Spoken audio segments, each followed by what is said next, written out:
Not looking like the world beaters of 1996, the Packers are finding out that expectations have been elevated, and opponents are eager to ambush the reigning champs. And who better to challenge the Packers than Dennis Green and his Minnesota Vikings, who have won 7 of their last 10 meetings.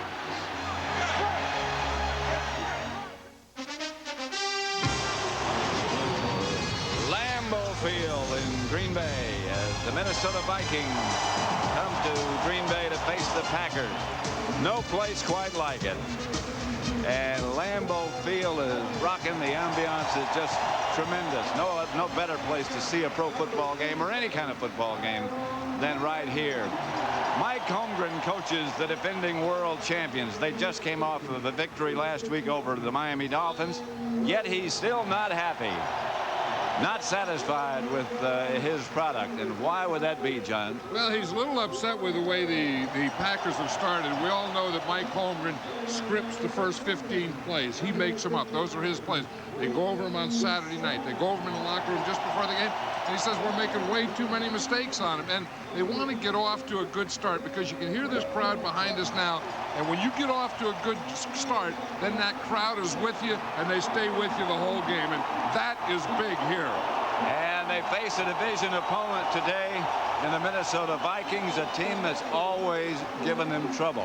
Now, what do the Vikings have to do today? Well, like Dennis Green says, the first thing he says, we aren't afraid of these guys. We know that we can beat them because we have beaten them. We have to stop the run. The Minnesota Vikings are 28th against the run. He said if we can get the run stopped, then we can go after Brett Favre in the passing game because you have to knock Brett Favre down. One thing you can be sure of, it is loud, and it's going to be louder as the day passes by. Coming up, the Minnesota Vikings and the Green Bay Packers from Lambeau Field. And John and I'll be back for the opening kickoff when Fox NFL Sunday continues after these messages from your local station. Let's do that up front. Let's go. What's up, Dominate. And now, the Erickson Countdown continues.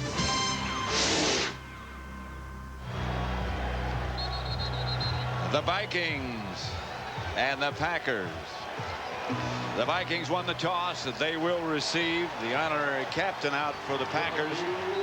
The custom that they have observed in the last few years was Chester Marco. Remember that name? Yeah, I sure do. You know, this is such a great place. So you always see old Packer players here. Today it's Chester Marco. Ray Nitschke's always around here. You know, all the, Bart Starr was here talking to the team last week. And the tradition in this place is just such a great thing and a great scene. I've always said if you ever had a shrine to professional football or a shrine to the NFL, it's right here in Lambeau Field. Here it is. This is Robert Tate. The ball bounces away from him, and the Vikings will down it in the end zone. And let's look at their offense. Led by Brad Johnson. Some question about his ability to speak, but he appears to have conquered that. In front of him, Stu C. McDaniel, Christy Dillon, Stringer. And those who handle the ball will be Robert Smith and Evans, Jake Reed, Chris Carter, the wide receivers, and Hunter Goodwin is the tight end, although we'll see a 2 tight end set up a lot of times for Minnesota today. This time it's regular as they start from their 20. Brad Johnson back to throw it. On first down. Pass complete to Smith. Out of the backfield. Let's look at that very tough Packer defense. The front 4. Wilkins, Brown, Santana, Dotson, and Reggie White. The 3 linebackers, Williams, Bernardo Harris in the middle, and Wayne Simmons. The secondary, Evans, Robinson, Butler, starting in spite of his injury, and Tyrone Williams. 2nd and 5 for Minnesota.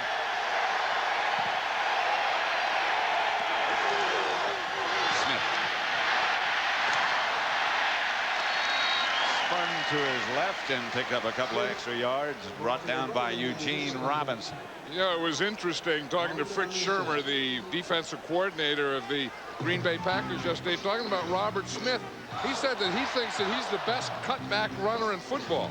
And anytime you have a cutback runner, you not only have to be strong in your defense on the onside, but you have to keep containment and backside pressure and backside gaps. You stay home. That's Brad Johnson, and this was a quarterback sneak. I think you have to call that more than a sneak as he gets across the 50 into Packer territory, brought down finally by Pryor. Yeah, this is a big play for Brad Johnson. They do this all the time. The Vikings do. You watch here, he just takes the ball and just goes straight up the middle. And I think any time that you don't have a middle linebacker, any time that you don't have someone right over the center, you see when the middle linebacker moved out there? I think any time that they move out there and there's no guy covering the center, Brad Johnson is just going to take it. There at the Green Bay 44. Hand off to the fullback, Charles Evans, and he gets a couple. I wonder if this Green Bay Packer crowd here, Pat, knows that Brad Johnson can't talk. That I doubt it. He got hurt. He got hit in the throat, and he really hasn't been able to speak all week. He's tried to save his voice. They can hear in the huddle because they can watch and read his lips. Where they're really going to have the problem if this crowd gets loud, hearing this part of it, the cadence right here when he gets up on the line of scrimmage. Two tight ends set up. Here's Johnson back to throw. Fires outside, complete to Chris Carter. Jake Reed, I beg your pardon, who moved over to the other side. Now, and Reed gets the first down. Now there is a big wide receiver, Jake Reed. I mean, you just look at the size of these wide receivers, and they're like, you're 6'3" and 220 pounds. And even Dennis Green said last night, he said, they could practice against these guys, but they can't simulate the size. And then when we talked to Jake Reed, I remember in the league when tight ends used to be Oh, gosh, yeah, he's big. 6'4", 220. Just a little bit shy of a first down as they brought the sticks out to measure. The one thing that they did on that play, and I think it was a big part of this game plan, is having Jake Reed or Chris Carter, but throwing more to that right side against the cornerback Tyrone Williams. Jake Reed is not normally on that side. He is again this time.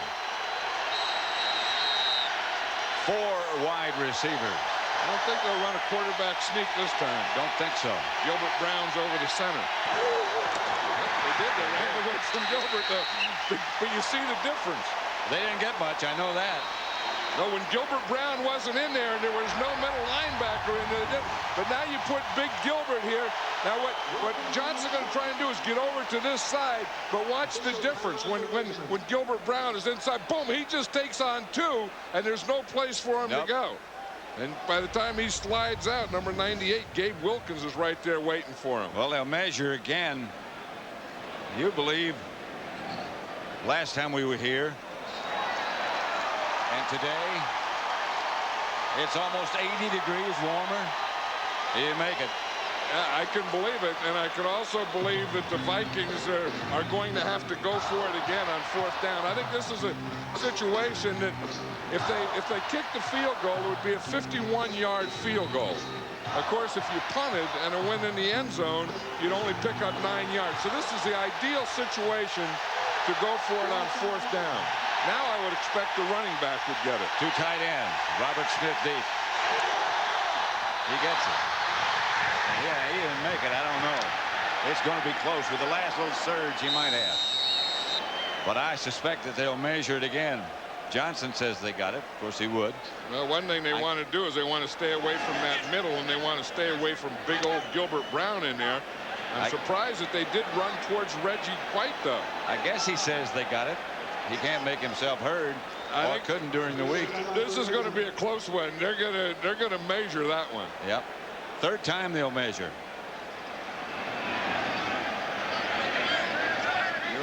Last week they had a little problem with this turf. It was very, very slippery. It's a brand new turf, a brand new field. They just got the first down. Yes, by the end of the ball. But it looked like there was some slipping and some turf coming out on this last play.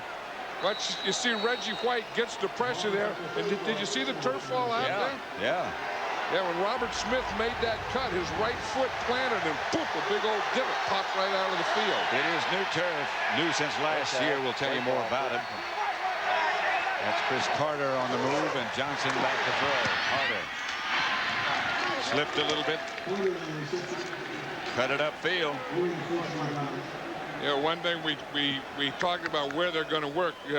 Remember when Greg Newsome, the normal left corner for the Packers, was injured and he's going to be out for the season. That was a big loss because Newsome was a heck of a cornerback. Tyrone Williams is taking his place now, and although he played 9 there, they're the guy that the Vikings are going to work on. Smith cut down by Bernardo Harris. Now here come the extra defensive backs. Harris comes out. They'll go with 6 defensive backs. You know, here's where they're trying to run on this side. Randall McDaniel here, one of the best run blocking guards in football. He didn't get Santana Dotson blocked on that play, so there was no place inside to run, so they had to take it outside. 3 wide receivers, 3rd and 5. Johnson outside. Jake Reed makes the catch. Juggled for a moment, but stayed in bounds and had possession long enough to make the first down. I tell you, this Brad Johnson is something, isn't he? He really is. Big guy. I know he's a big guy, but you know, the amazing thing is like Dennis Green said last night, he's homegrown, but he had to be homegrown because he never played that much college football. At Florida State, he only started in 7 college games. Played behind Casey Weldon, a more familiar name. He was also a basketball player. And that's why he played behind Casey Weldon. This is Smith. On first down, he got a couple. This is the kind of start the Packers. We talked about Mike Holmgren being upset. This is one of the reasons. Well, they can't get the offense on the field. That's right, and the same thing happened to him last week against the Miami Dolphins, and now you have your offense there, and they got their script, and the crowd is in it. They're all ready to go, but you notice how quiet the crowd is now? This is a way to quiet a crowd and frustrate an offense by keeping your offense on the field. 2nd down, Johnson back to throw, semi-rollout. Jake Reed dives. Couldn't get his feet down in the end zone. He made the catch.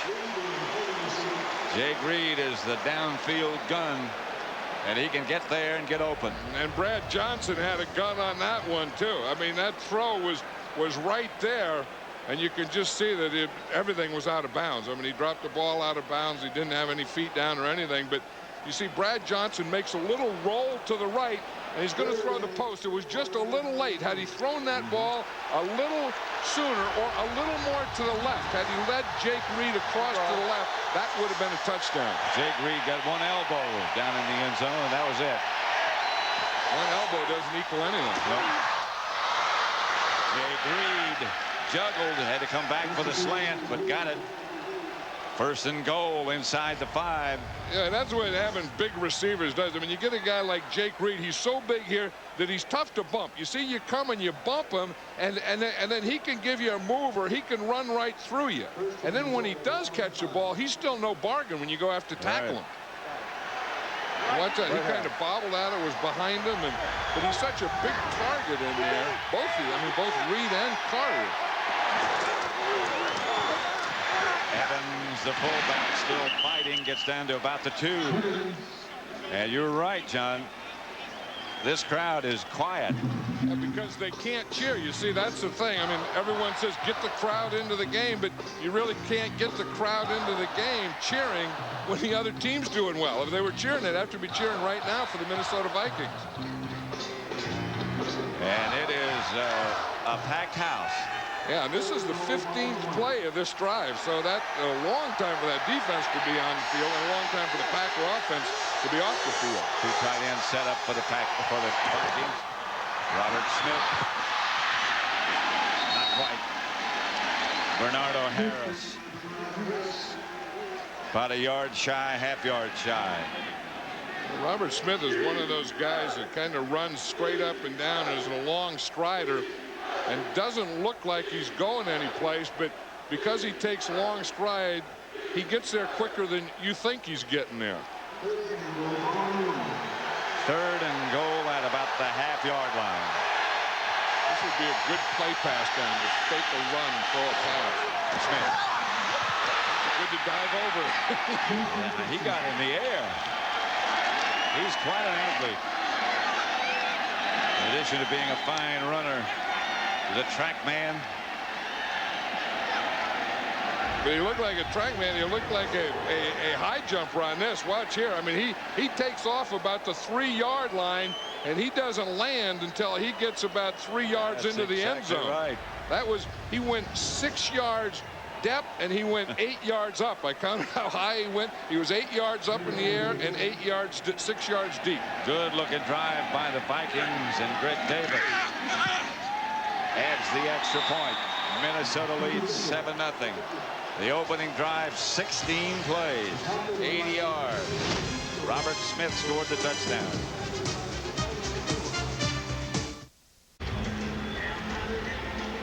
Greg Davis to kick off. They faked an onside kick. All the Packers came running up. Now they're running back. Aaron Hayden and Strader back deep. That's Strader. Knocked backwards, comes out of the pack. Stays on his feet, gets out of bounds at about the 25. Brett Favre had to warm up again. Chris Walsh made the stop.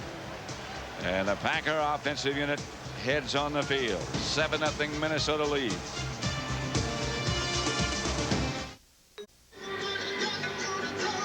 The Vikings lead the Packers. The Packers' first chance with their offensive unit on the field. The Vikings took the opening kickoff and drove it 80 yards. Brett Favre. Career against Minnesota, 3-6.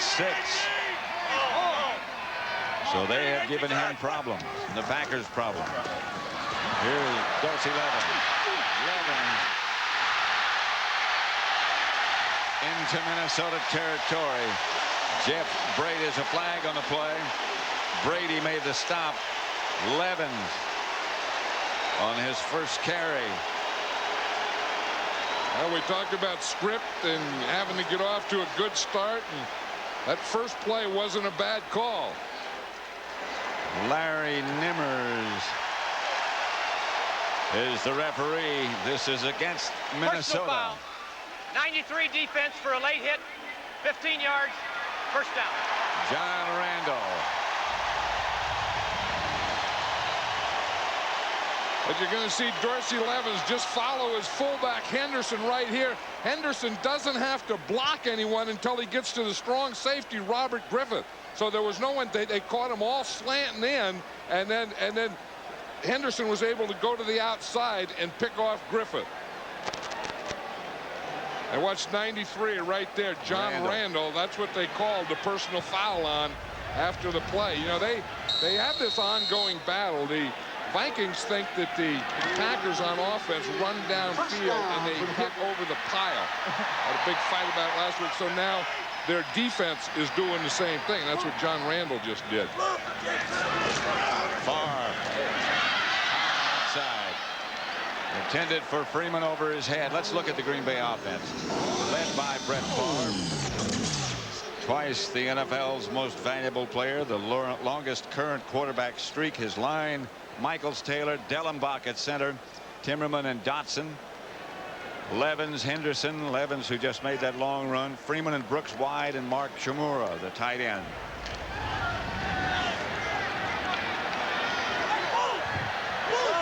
Opening drive offense has not been that good.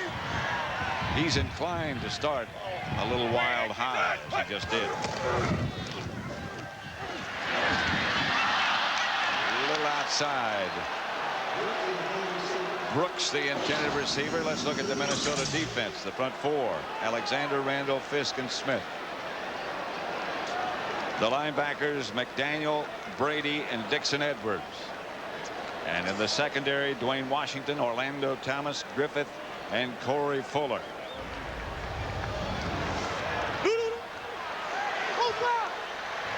Four wide receivers for the Packers this time. Look at John Randall there. Come on. Yeah. Come on. He's the guy that was talking the whole game. Spun out of his block. Favre again throws high, and the Vikings intercept. It's Dwayne Washington who comes up with the ball all the way out to the Minnesota 38-yard line where the Vikings take over there. An injured Packer. This is Michaels, the starting offensive left tackle, who's slow getting to his feet. Yeah, and Brett Favre was also slow getting to his feet. I think he was hit by John Randall just as he threw that ball. That could have been one of the reasons he was high with the pass. He was on his way down.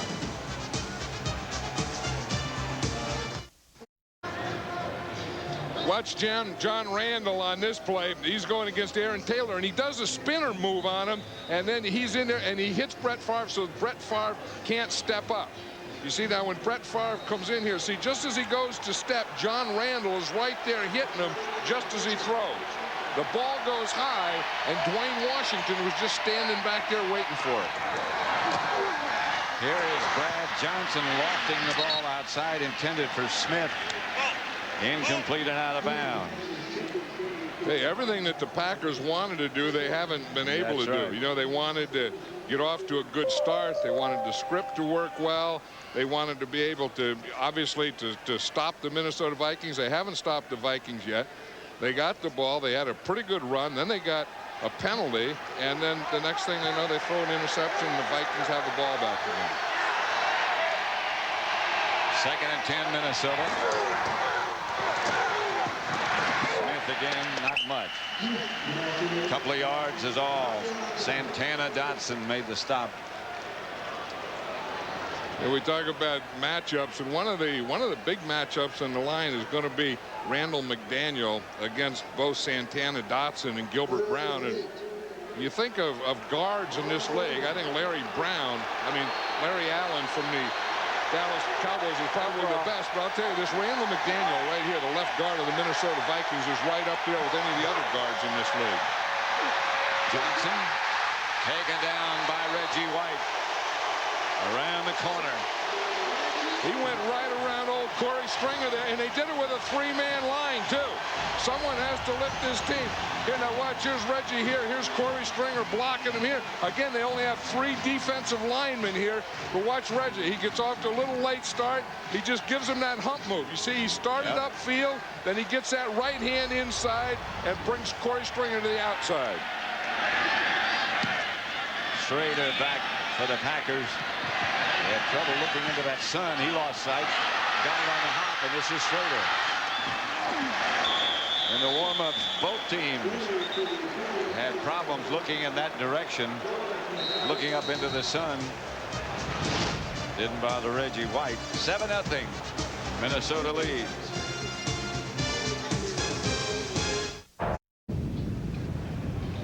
The Bay of Green Bay. Beautiful country. You know what goes into the Bay of Green Bay? Water. No, I know, but where there's a confluence, the Fox River. The Fox River flows into the Bay of Green Bay. The Packers' first-round draft choice has taken Michaels' place at left offensive tackle. 3 wide receivers far. Gives to Levens, and Levens kicked his way for a couple. Michaels, who was injured on the interception thrown by Favre, having his knee retaped or taped originally. I'm not sure which. You know, and that Ross Verba is a guy that could be a future starter on this Green Bay Packer team. You know, sometimes you get a guy like that in there. I mean, he's a big, strong, tough guy, and they never come out. You know, that could very well happen. A nasty personality, they say. Well, you need that. That's what this league's all about. Robert Brooks.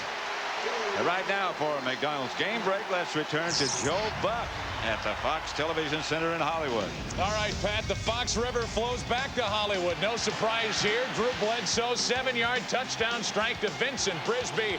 New England out in front. Let's go back to Green Bay. Pat and John.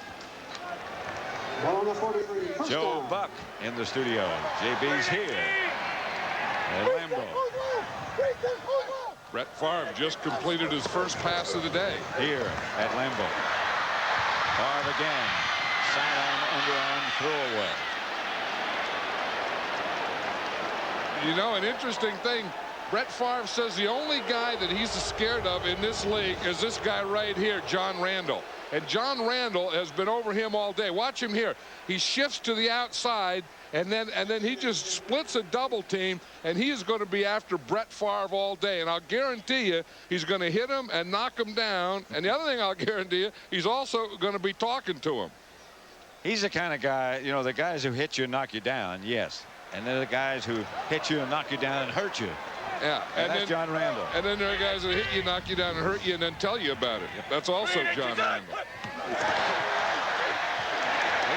Free play. Offside. Free play. Brooks, yes, from Favre. Inside the Minnesota 35. There's a flag on the play, however. And it's going to be a late hit. It's against Derek Alexander, though. It's not John Randall, but Derek Alexander hit Brett Favre after he threw the ball. I think John Randall jumped offside. That's going to be one penalty against the Vikings. Then there's going to be another one, a late hit against Derek Alexander. These are both going to be against the Vikings. Offside defense, number 95. Penalty is declined. Personal foul, number 90 of the defensive team. 15 yards, added to the end of the reception. First down.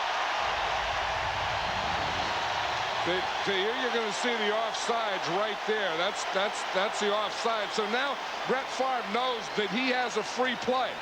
Now he throws the ball, and see the ball is gone. And Derek Alexander right here hits him after he throws the ball. And I think the other thing that they got him for was going for the knees. Yep. 19-yard pickup, 15-yard penalty, and the Packers are inside the Minnesota 20. Henderson behind Favre. Favre looks like he's calling an audible here.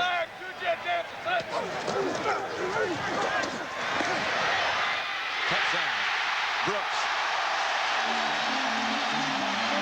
Gonna jump? Yeah, he's gonna jump. Got him. He's in there. He's lost. Where is he? Last time I saw him, he was going underneath a cheese head. Yep, they're picking him back up, letting him come out. Robert Brooks. What a story he's been, huh? Really. That injury, some thought that it may cost him his career, that he may never play football again. The offseason, the dedication, and Brett Favre says the guy hasn't changed. He's as good as he ever was. Which is pretty good. For the extra point, Longley. That ties it.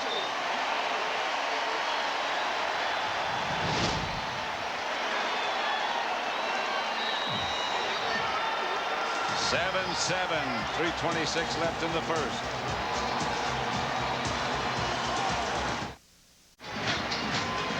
Here's Robert Brooks right here. He's going to run a post pattern. The safety is held here and doesn't get over. He gets there too late.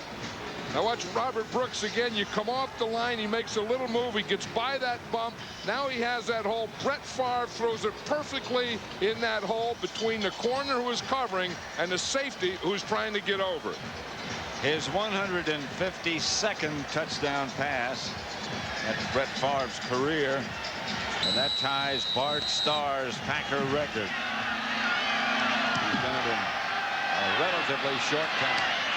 Robert Tate gets the line drive kickoff and brings it to the 35. And a flag on the play. But, you know, they talk about throwing the ball like a frozen rope. Watch that thing. That is a frozen rope thrown in a hole. They say that Brett Favre can, when he's hot, he can throw a football in a hole of a donut. During the return. And hurt you. Illegal block in the back, number 87. 10-yard penalty, first down. Illegal block against the Vikings. But you know, that's a good one. Excuse me. No, I was saying that just shows how tough Brett Favre is. I mean, he had the hit by John Randall, and then he'd had the late hit by Derek Alexander. So he'd just been knocked down a couple times when he stood up there and shot that touchdown in there to Robert Brooks. 3:17 left in the first quarter. 7-7 tie. First and 10, Minnesota back at their own 15. This is Robert Smith. To the 20. You know, sometimes you can get a little too fired up, and I think the Vikings, especially on defense, are a little too fired up. I mean, they're giving things away like the late hits, the penalties. They've had 3 penalties already, and there's a fine line in football. There's a fine line between being ready, being aggressive, going after them, making things happen, and then hitting late and doing those kinds of things. And they have 2 penalties for late hits so far. Brad Johnson through the hands of Jake Reed. You can play with passion, but you have to have a little poise to go with it. Yeah, and it has to be a smart thing. It has to be, the type of thing that you want people to go all out. You want them to do everything, from the time the ball snaps till the whistle blows, and then once the whistle blows, there's nothing else you can do until the next time the ball snaps. And the real champions know how to do that week after week. I used to always tell my special teams guys, I want fanatics here. I want fanaticism. Then I'd get penalties, and I'd say, I want controlled fanaticism. Here's that quarterback sneak again. A face mask violation this time is going to be against the Packers, I'm sure. Johnson saw no middle linebacker and took off. Yeah. Anytime he sees a soft middle, I think he just kind of gooses the center and goes. Personal foul. 15-yard face mask. Number 59. 15 yards. First down. Very little is good with a soft middle. Well, that's the thing. You see, he sees that there's no one in there. Then the first guy that gets here is number 59, Wayne Simmons, and he gets here with his hand on his face mask. You see, this is what he's looking at. He's looking at right there that he can go right here, and the only thing there is the umpire. You see, so he sees that's the soft middle between the nose tackle and the wide defensive end. This is Smith. He picks his way for about 4 yards, stopped by Bernardo Harris, who's been very active. All the way back to high school, you did have that play, that old goose play where the quarterback just raises his hand in the center, and then the center feels it and snaps it. And if you've ever been a center, and I was a center, anytime you'd snap one early, you'd always say, hey, I thought it was that quarterback sneak. I thought he goosed me. I thought you were a tackle. No, well, I was a center, too. I mean, if you're a lineman, heck, they just flop you any place around there. But I was flopped in at center for a while. This is Smith, and he got some in. This time stays on his feet, and you're going to have to hustle if you're going to catch him. They aren't going to catch him. Smith dives into the end zone. They're saying he stepped out of bounds, I believe, at about the 7, maybe the 6. That was the thing that Fritz Shermer was talking about. He said that Robert Smith is the best cutback runner. Now watch him here. He's going to start to the left, and here's the cutback right here. He's going to cut back right there against the grain. You see, they over pursued. Leroy Butler got up. He just ran right by Butler. Now this looked like a touchdown, but they're marking the ball at the 6-yard line. He got a great block, John, from the umpire. Yep, he did get a great block from the umpire. Doesn't it seem like the umpires are getting in the way more and more in this game? But you did see his foot step out about the 7-yard line. From the 6. Inside is Robert Green, who gave Smith a blow. That's the umpire got in the way, and I'm not saying he wouldn't have gone anyway. But part of that was a good cutback, and that was the thing. And again, that Fritz Shermer said yesterday that Robert Smith is the best cutback runner in all of football. And the thing that he does, I always thought Emmitt Smith was, but the thing that he does is once he decides to go, he slashes with real speed. How about no running backs now? Johnson has the ball batted in the air. The Packers dive in an attempt to intercept, but nobody can get there.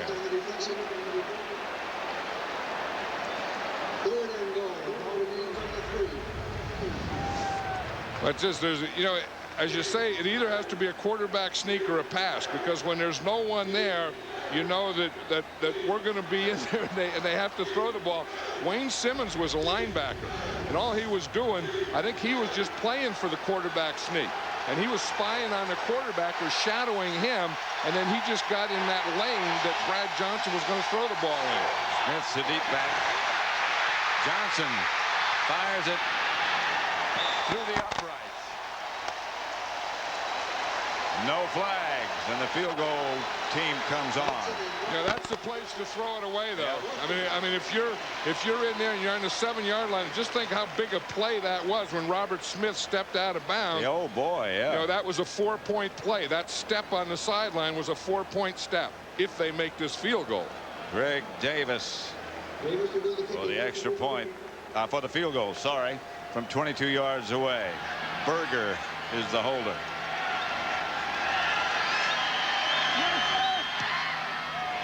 The field goal is wide right. So that was a 7-point step. Yep. Denny Green can't believe. First he lost the touchdown and the field goal. Green Bay is a small town. When someone leaves here, it means something. It means the entire community has been diminished. It means an acquaintance, a neighbor, a friend has left your life forever. Most importantly, it means there's now some extra seats available for Sunday's game. Well, it's awfully tough to get tickets from the Super Bowl champs. It's absolutely impossible with American Express. So bring your Visa card. Go Packers. The official card of the NFL. Minnesota 7, Green Bay 7. Watch the umpire. You see that? He picked up Eugene Robinson, Yeah. who's a safety coming across. Down the middle of the Brooks. Dropped it. You know, the big play on that drive was Leroy Butler, because Leroy Butler was the guy that was chasing Robert Smith, and he made a dive for him, and Butler was the guy that really made Smith step out of bounds. And of course, it would have been a touchdown, and then so they missed the field goal, so they come up with nothing on that play. But just again, after Robinson was picked off by the umpire, then Leroy Butler really had a hustle to catch up with Smith, and he does. Watch this. Here's Leroy Butler here. Now you see this is a touchdown, but right here, watch Butler lay out. He just lays out and just hits enough there that forces that foot out of bounds. Had Leroy Butler not been there, Robert Smith could have just ran straight in the end zone. That's exactly right. 7-7, 16 seconds left. Gives to Henderson.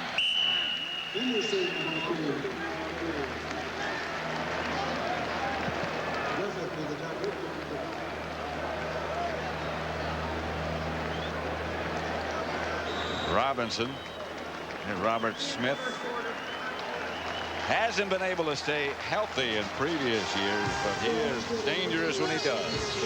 7-7 at the end of one at Lambeau Field in Green Bay.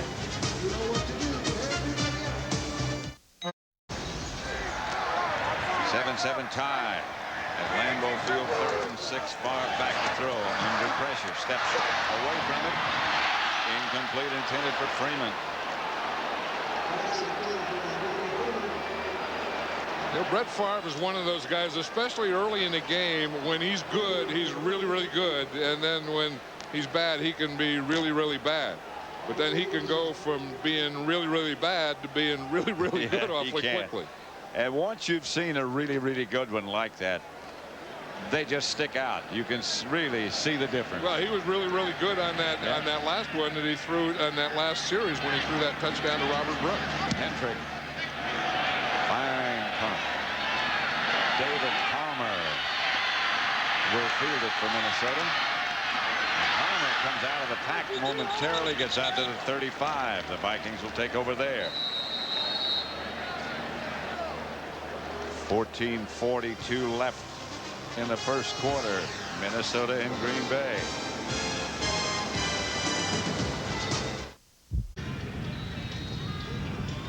A lot of corn in this part of the country. Is that feed corn or eating corn?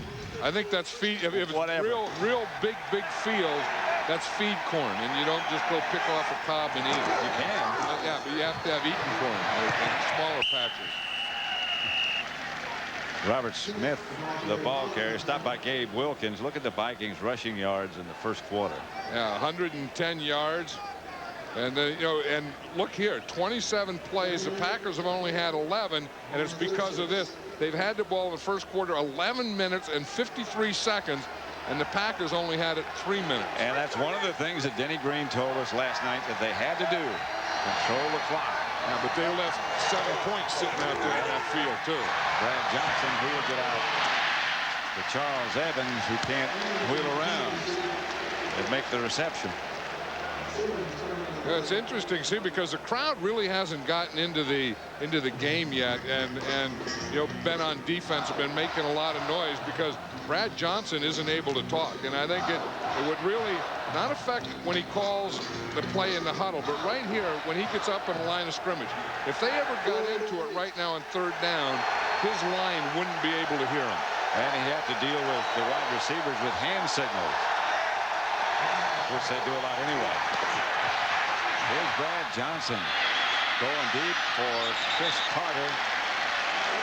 He can't pull away right now again for McDonald's game break. Let's return to Joe Buck at the Fox Television Center in Hollywood. Well, guys, Heath Schuler might not have a touchdown pass yet, but running back Mario Bates does. 21 yards. Great catch, Andre Hastings. He just ran in another 74 yards. It's a 14-0 Saints lead hosting Detroit. It is 7-7 at Lambeau Field. The Vikings and the Packers. This is Schrader. And Schrader has some room. Hurdled over one of the Viking tacklers, and he too was quite an athlete. Is quite an athlete, I should say. Yep, you can't beat Schrader from Sheboygan playing for the Green Bay Packers. Now you're talking football. A decathlete. 54-yard punt, 39-yard return.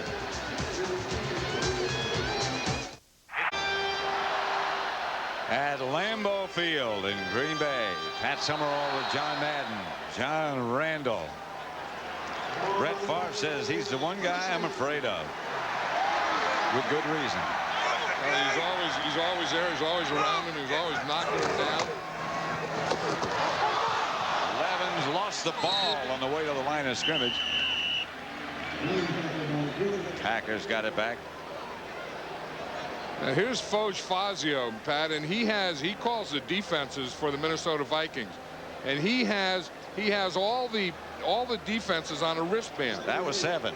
And then and Jeff Brady, the middle linebacker, number 50, has the same wristband, so he gives them that. That was the dice roll, so that meant 7. So then Brady looks down on his armband, and he looks at the number 7, and that's the defense that he called. 7 looks like just a regular defense, but here comes a blitz off the corner. Gets it to Brooks, who seems to be open every time they look for him. Orlando Thomas.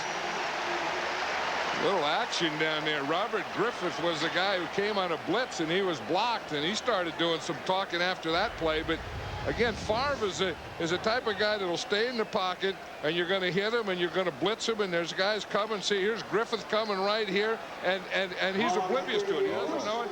He steps up and just fires that thing in there, in any hole that he can find. 11.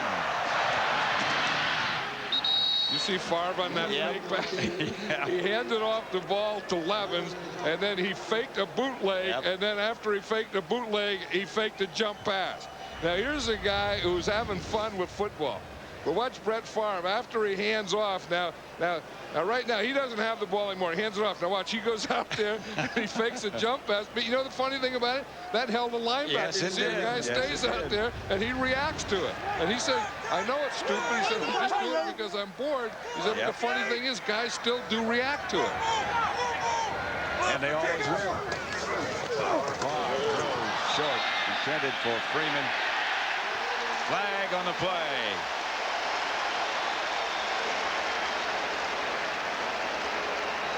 Penalty marker. You know, that's that big pattern, and everyone throws that slant pattern where the receiver goes down about 3 yards and then to the inside, and the corners read the quarterback, and it goes with a 3-step drop. So when they see an in move by a receiver and a 3-step drop by the quarterback, they just run right to that same point that the receiver's going to, and there's a collision there, and that's what just happened on that play. Defensive pass interference, number 20. Spot foul, first down. Yesterday we spoke to Brett Favre on carrying out his pass fakes during a running play. It looks kind of goofy, but it gets guys. I mean, I couldn't tell how many times I've had people say, that's Johnny High School stuff. And in the way it is, but heck, it works. And I have fun doing it. You know, I get bored stiff out there in practice. That's how it happens. He's bored stiff, and he does it, and it works. He has fun. Here's Leonard. Inside the 30, about the 28, stopped by Derek Alexander. You know, we talked about the script of Mike Holmgren, and you can see what it was.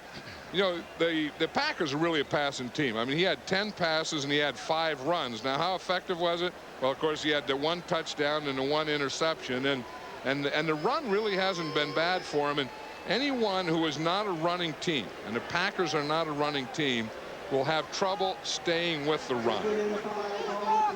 2nd and 5. 2 tight end setup. Moore on the move. Favre fakes to the fullback. Throws deep to Freeman, who's wide open. And his 2nd touchdown pass of the day. Now, this breaks Bart Starr's all-time Packer record.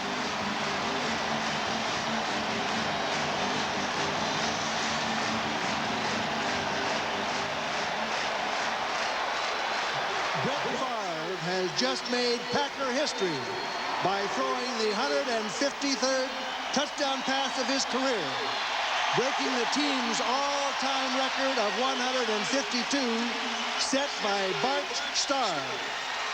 We direct your attention to the field, where referee Larry Niemers will present Brett with the ball he threw for the record-breaking pass.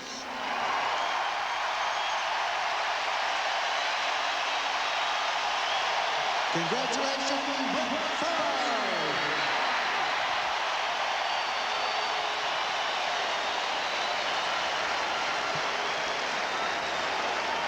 Bart Starr, the great Bart Starr, had the record. Brett Favre just broke it. He was really, really good when he did it. Antonio Freeman was wide open in the end zone, and Favre got the record breaker to him.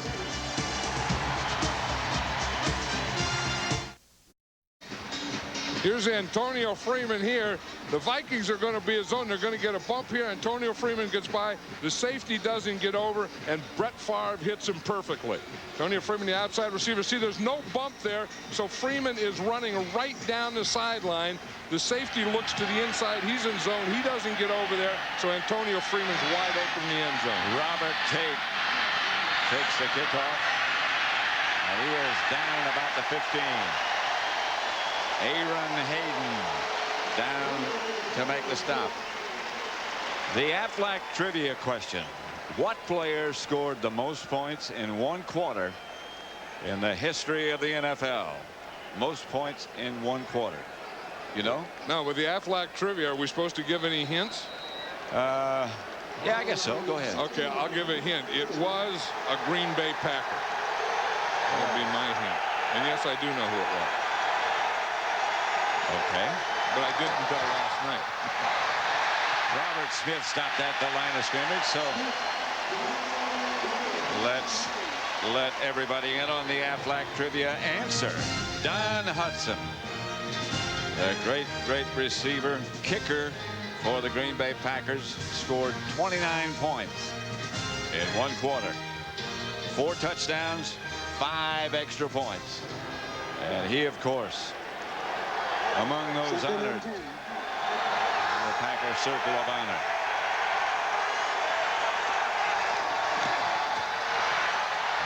Brad Johnson did a little fake after he handed off. You know what happens? The other teams, see Brett Favre do that, and then that gets on their scouting report. So then they practice against that, and then a coach sees it, and they see, geez, the Green Bay Packers went to the Super Bowl. They're Super Bowl champions. Brett Favre was the MVP the last 2 years in the league. Maybe there's something to it.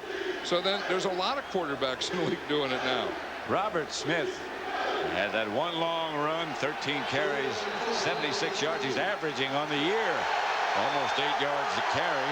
And what a different ball game this became once he stepped out of bounds on that 7-yard line. Johnson back to throw. Pass is picked off. Leroy Butler made the interception, still fighting for yardage. Butler, there was some doubt about whether or not he'd be able to play. He said, I got to be in this game, and he is. This is a guy who tore his bicep. Last week, they didn't know if he'd be able to play. He's wearing a brace on that arm, and he's come up with 2 big plays in this half. The first one, of course, was on that Robert Smith run we were talking about, and now he comes up with an interception. But he's a strong safety, playing zone most of the time, and he's just reading there, and he just got underneath that. You see, he was just playing that zone, that cover 3, where he had the outside flat, and he just read that. That was the 27th interception of his career. David Palmer was protesting that he was interfered with, but the ball belongs to the Packers. The Minnesota 26, 1st and 10. Ross Verbal, the rookie, is still playing left tackle for the Packers. Here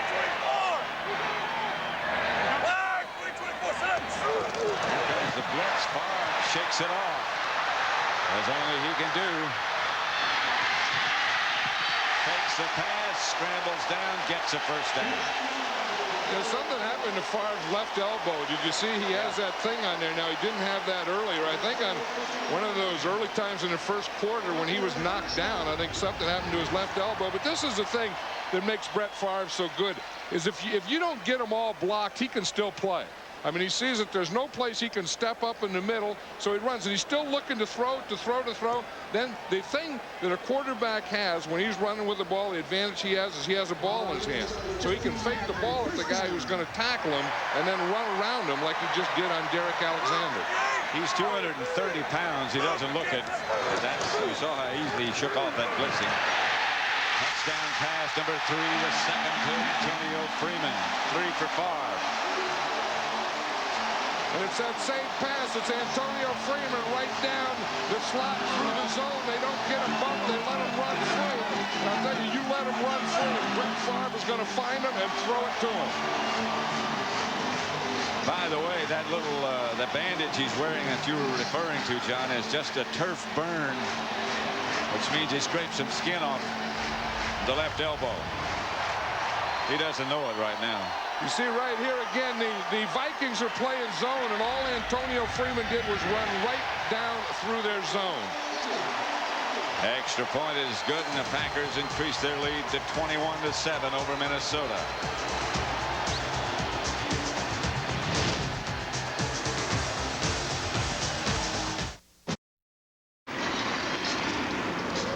There's the Fox River in Green Bay. And the Fox River is the river that goes into the Green Bay. Right. And at the point that it goes in is called a confluence. We'd had that somewhere else. Three River Stadium, a confluence where the 3 rivers meet. Let's watch that touchdown again.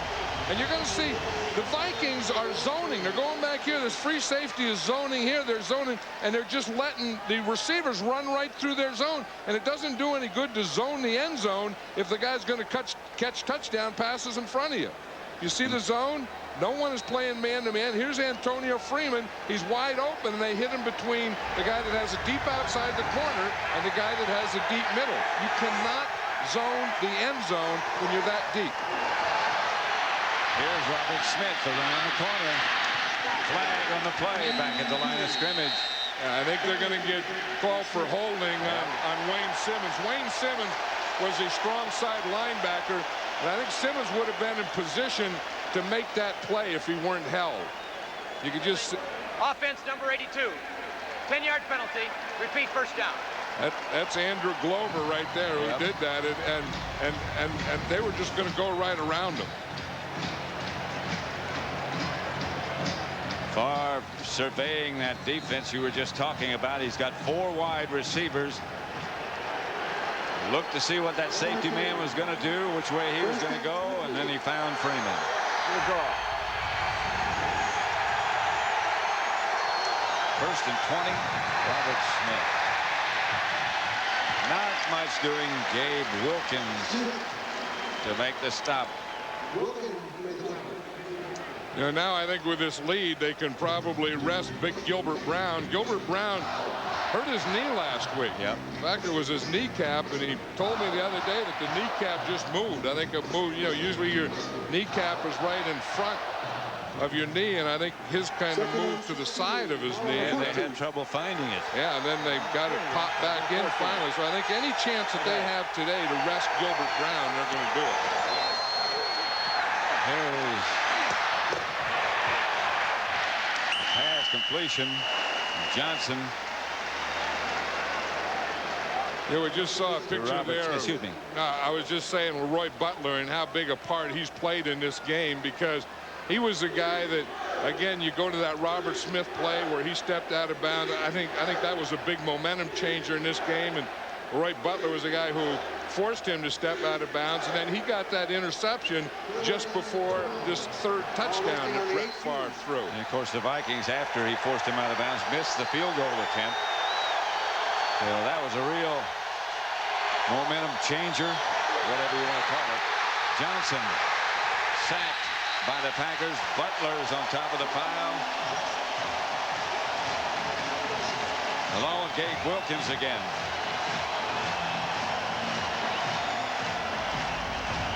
Here's Gabe Wilkins. He's going to come from this side. Here's Roy Butler again. It's a nickel situation, so he's the strong safety. But in this situation, he's playing in the linebacker position. And you see, he just comes in there slowly and just gets in there at the end because he's watching the quarterback. Santana Dotson got there first. They're trying to block it. Berger gets it out of there. Schrader handled. Leaps over one Minnesota tackler. Comes out of bounds. And the Packers take over again, leading 21-7, 6:04 left to play in the first quarter. 50-yard punt, 11-yard return. This, of course, a neighborhood divisional NFC Central rivalry that is as intense as it gets between these two. Well, and you know the Minnesota Vikings always feel confident when they play the Green Bay Packers because they've beaten them 7 out of the last 10 times. So they think that they know how to play them and play them well. They're in the same division, so they're going to play twice every game.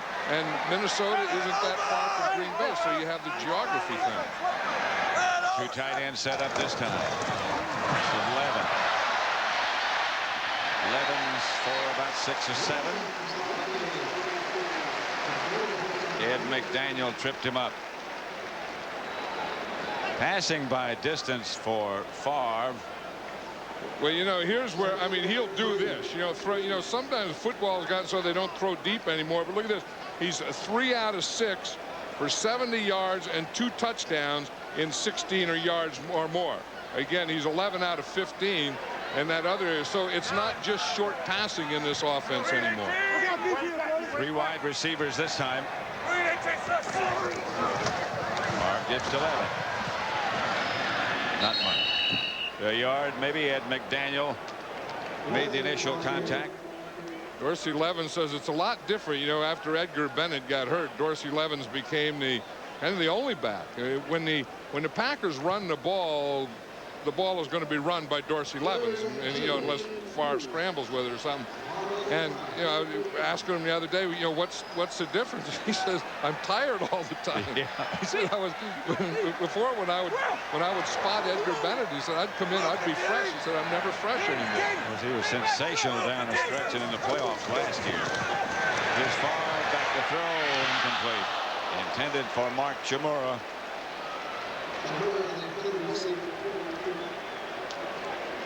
Yeah, if you look when the Packers run the ball, Brett Favre runs it 14% of the time. That's a scramble. William Henderson 12%. And then you look at this pie. The biggest part is Dorsey Levens. When they run the ball so far this year, he's run it 74% of the time. That's why he's tired. Henrik back to punt. Palmer deep. Trying to keep it short.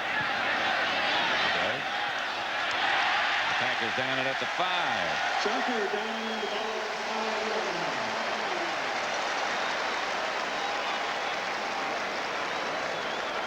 This week, it's the final weekend of the season, and the Fox Saturday Baseball Game of the Week will be there to bring you all the action when the postseason hopes are on the line.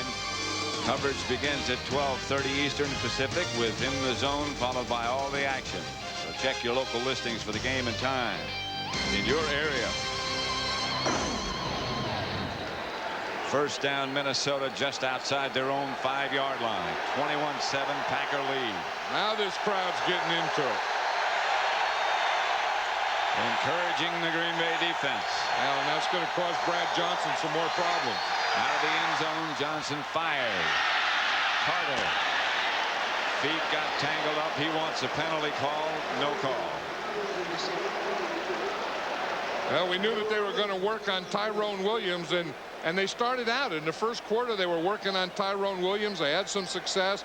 Then they went to the running game. They got away from the Jake Reed, Chris Carter type thing, and now they look like they want to get back to it, and that's pretty good. The only thing bad about it is the field position's terrible. One thing about Brad Johnson, he will throw it up the field. And he has two guys that'll go get it up the field in Jake Reed and Chris Carter. He hands off to Robert Smith. Smith maybe got 2 yards. Packer offensive line meeting over on the sideline. There's Earl Dotson there. He missed last week. He had a turf toe, didn't play last week. In fact, number 64 there, Bruce Wilkerson, played in his place and did a good job. You know, offensive linemen even sit on the bench the same way they line up in the game. Did you know that? Like Timmerman is a left guard, the right guard, and Dotson's a right tackle, so they sit right and left, right next to each other. 3rd and 7. Packers with a 3-man rush. Johnson intended for Carter, incomplete. And the Vikings will have to punt again. The Packers have the Vikings right where they want them now. Mitch Berger will come in to do the punting. Schrader back deep for Green Bay. And you know that the Packers are going to get good field position here and then go after another score.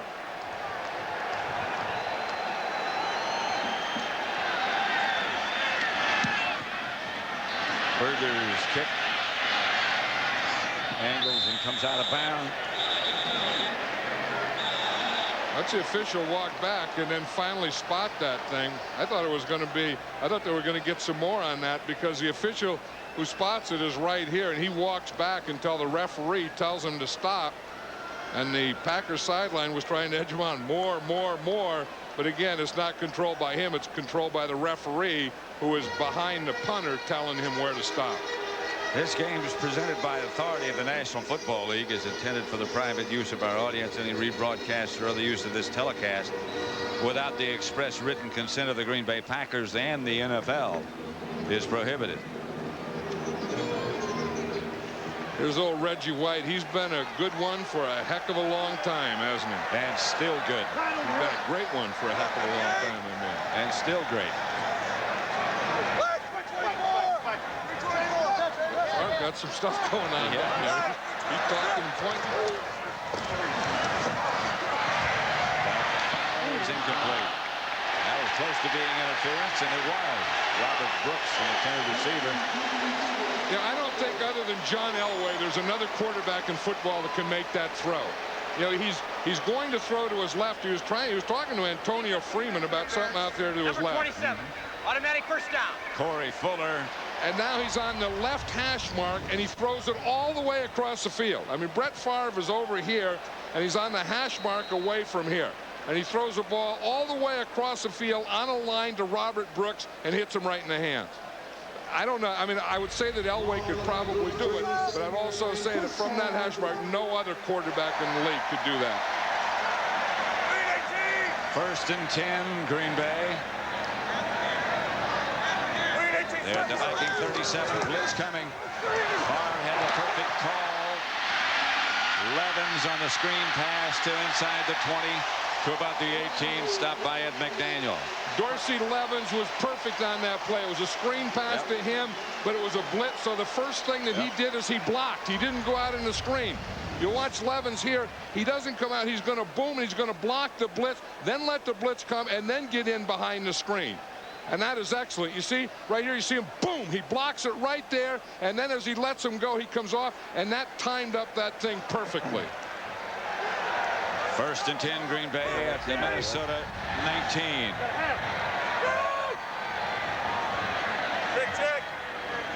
Check, check, you heard him say. He's changing. Back to throw is far. To Freeman. Out of bounds. Inside the 10 at the 7. Dwayne Washington knocked him out of bounds. This second quarter has been precision for the Green Bay Packers. Brett Favre got up there. He gave a check, which is an audible. He called it to both sides and threw the ball perfectly out here for a first down. Packers are on a roll now. They have everything going. And Favre is an artist at work.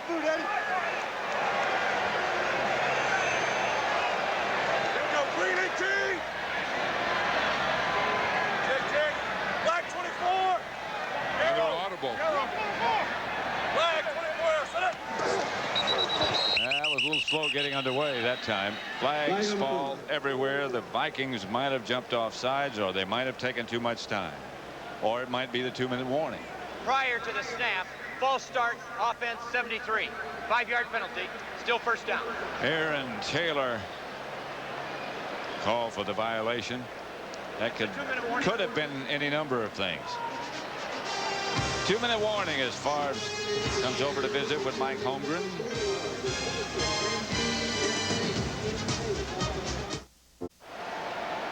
Jam-packed Lambeau Field in Green Bay, Wisconsin. Pat Summerall with John Madden. 2 minutes left to play in the first half. The Packers leading the Vikings 21-7. Minnesota scored first. Favre.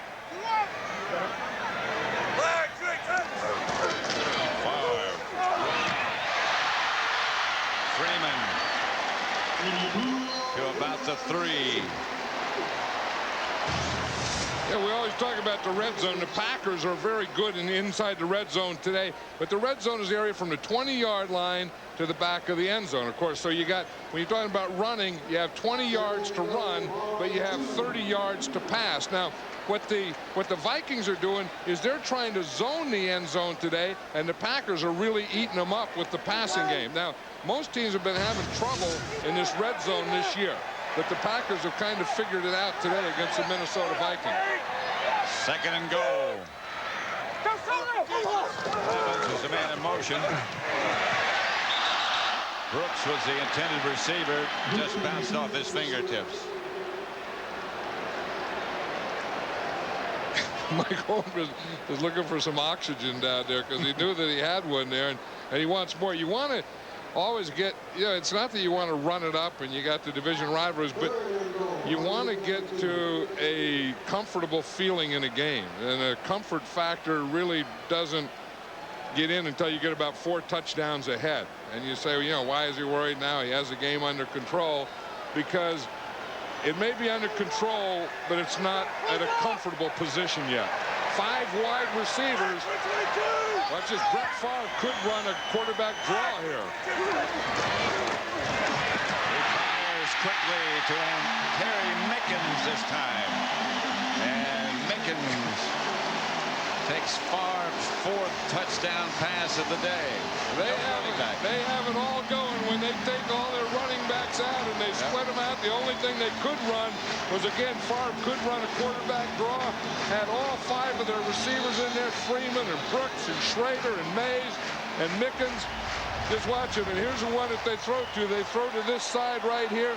Mickens was the inside guy on the weak side, or the side of 2 receivers.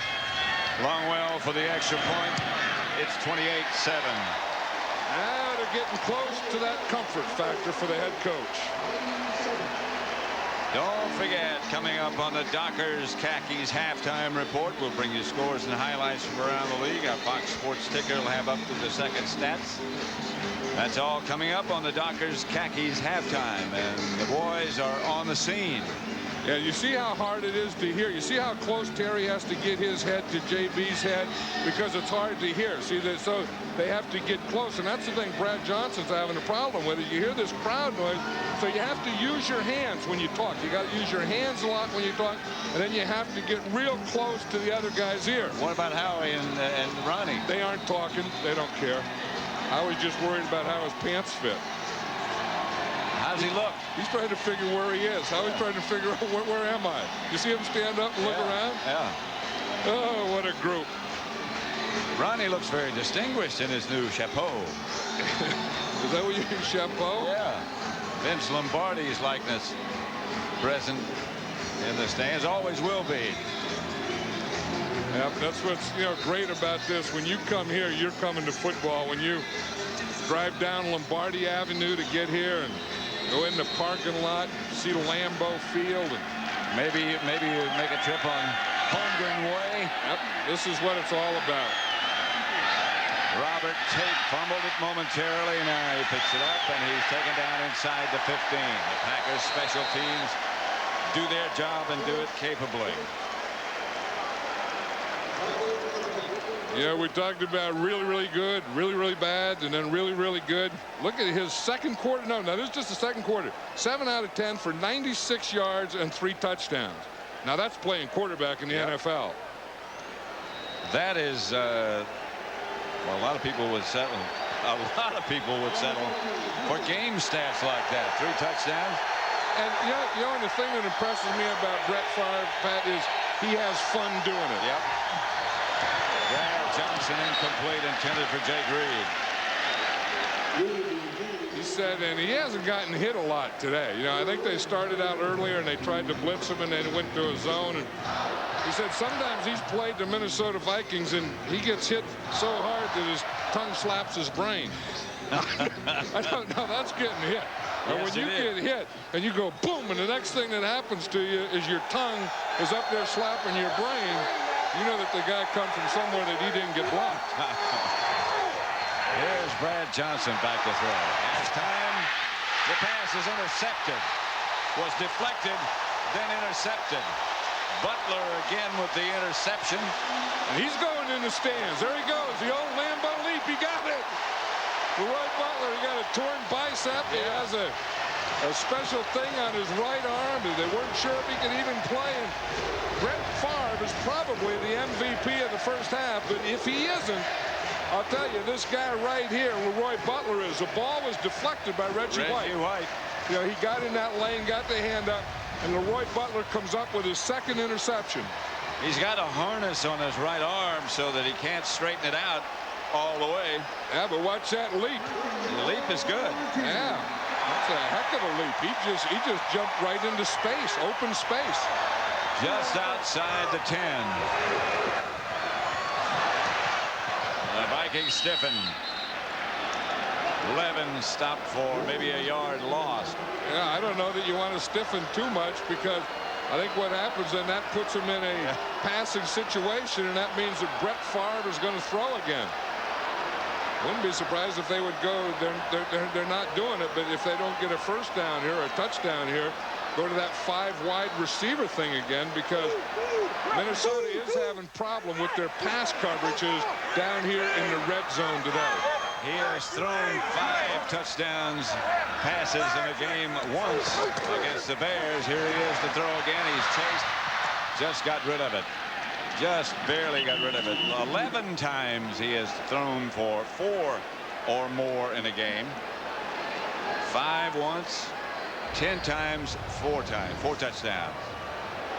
Well, Jimmy, there's John Randall, and he's going for the face. He was going for that thing that where your tongue slaps your brain, but he didn't get that kind of hit. He was trying to make his tongue do it. But this has to be frustrating for John Randall, because he was so fired up and wanted to get after Brett Favre, and they're down 28-7. Third. And Favre fires. The touchdown pass is caught in the end zone by Brooks, but there is a flag on the play. And there's also a whistle, Pat. The whistle, for some reason, blew before Brett Favre threw that ball. So I would say that the penalty. Prior to the snap, false start, 87 offense. 5 yards. That's what I was going to say. Yeah, it had to be against the offense where a false start, because when the false start happened, that killed the play. So the whistle blew, so there really was no play. And then the guy that did it, of course, was Robert Brooks. So it brings down 3rd and goal from the 16-yard line. Robert Brooks got a little anxious when he heard his number called. 11 seconds left to play in the first half. Packers 28, Minnesota 7. Favre back to throw it. Up fake, throws low. The ball didn't quite get to the receiver, Derek Mays. Favre under pressure. And they'll have the field goal unit come on. That's a sign of a competitor. I mean, a guy that gets upset when things don't go well, but instead of getting down, it makes him play better. I mean, they knocked him down a couple times. He comes up and he throws touchdown passes against them. Robert Brooks is explaining what he did on that pattern and why he didn't. They did have the touchdown, and of course it was called back because Robert Brooks moved early. Longwell's field goal from 34 yards out is good. And the Packers increase their lead to 31-7 with 3 seconds remaining in the first half.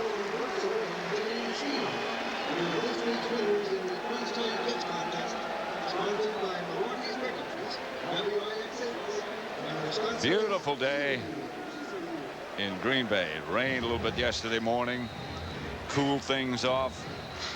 Today is just perfect. You know what happened? You talk about the scene here, and you come in and you see big old brats and everyone's barbecuing, and Pam Oliver was out there with the fans. But you know what happened after you left the bus? There was a group came out there, and I swear, and they started a band, and they started playing a polka, and then people started dancing a polka right out in the parking lot. They were polkaing. Did you join in? No, but I thought, who in the heck polkas at 10 o'clock in the morning or 10:30? Green Bay people. Yeah, but they were there. I mean, there were families, there were kids polkaing. Everyone was polkaing.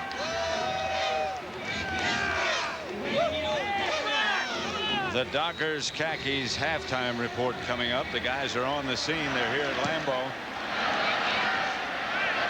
Bouncing kickoff is juggled for a moment by Harold Morrow. And then he is hit down. That's the end of the first half with the score Green Bay 31, Minnesota 7. Fox NFL Sunday will continue with the Dockers Khakis halftime report after these messages and a word from your local Fox station.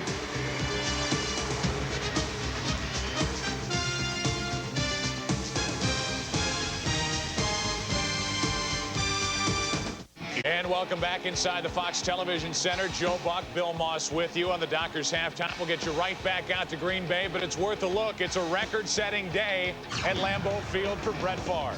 Brett Favre connects with Antonio Freeman for a 28-yard touchdown. Favre's 153rd touchdown pass, a new Packers record. Bart Starr held it previously. Favre today at the half, 10 for 20, 153 yards, 4 touchdowns, only 1 interception. And in case you're wondering, the record in one NFL game, 7 touchdown passes. Favre is on the move. It is an absolutely ugly day, not weather-wise in New England, but offensively for Chicago All-Patriots. Drew Bledsoe off the hot start this season, 10 TD passes in 3 games, continues his streak today. 2 of them, 1 to Vincent Brisby here.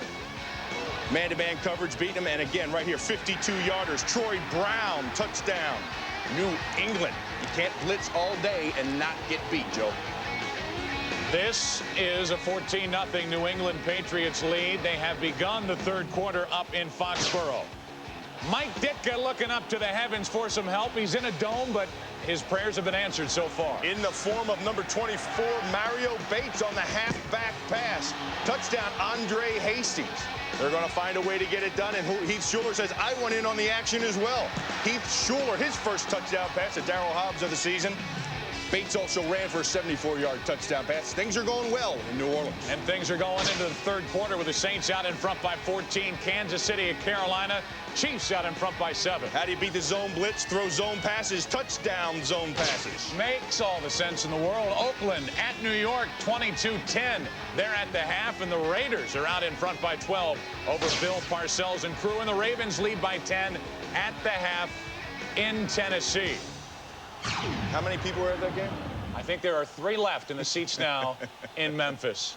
You know who's waiting on the other side of this break. They're primping, getting ready. Big guys are coming. We go back to Lambeau Field, and the guys. The Dockers' halftime report continues.